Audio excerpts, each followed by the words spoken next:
Hi dears, നമുക്കിന്ന് invisible ചെയിൻ്റെ ഒരു മാല കണ്ടാലോ? ഇതെൻ്റെ മോൾക്ക് വേണ്ടിയിട്ടാണ് ഞാൻ ഉണ്ടാക്കുന്നത്. ഞാൻ ഫസ്റ്റ് ടൈമാണ് ഇത് ഉണ്ടാക്കുന്നത്. അപ്പോൾ എൻ്റെ മോളുടെ അളവിന് ഞാൻ ഗിയർ വയർ കട്ട് ചെയ്തെടുത്തു. അതിലേക്ക് ആദ്യം തന്നെ ഒരു ഗിയർ ലോക്ക് ഇടുക. എന്നിട്ട് നമുക്ക് ആവശ്യമുള്ള മുത്ത് ഏതാണോ ആ മുത്ത് ഇടുക.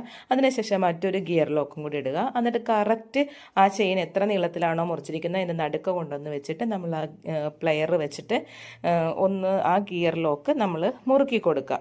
ഒന്ന് പ്രസ് ചെയ്ത് കൊടുക്കുക. അപ്പോൾ തന്നെ അത് അവിടെ അറ്റാച്ച് ആകും. പിന്നെ വെച്ചിരിക്കുന്ന ആ ഒരു നടുക്ക് വെച്ചിരിക്കുന്ന ആ ഒരു പെൻഡൻ്റ് അങ്ങോട്ടോ ഇങ്ങോട്ടോ നീങ്ങത്തില്ല.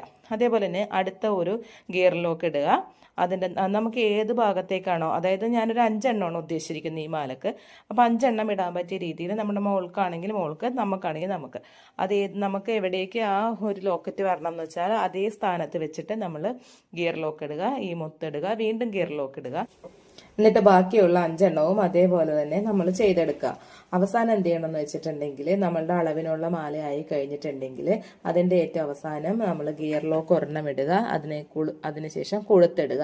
കൊളുത്തിട്ടിട്ട് കൊളുത്ത് മാറ്റി കൊളുത്തിൻ്റെ സൈഡിലൂടെ ഈ ഗിയർ വയർ എടുത്തിട്ട് ഗിയർ ലോക്കിനുള്ളിലേക്ക് ഈ വയറാക്കി കൊടുക്കുക. എന്നിട്ട് ഈ ഗിയർ ലോക്ക് പ്രസ് ചെയ്ത് കൊടുക്കുക. അപ്പോൾ നമുക്ക് കൊളുത്ത് റെഡിയായി.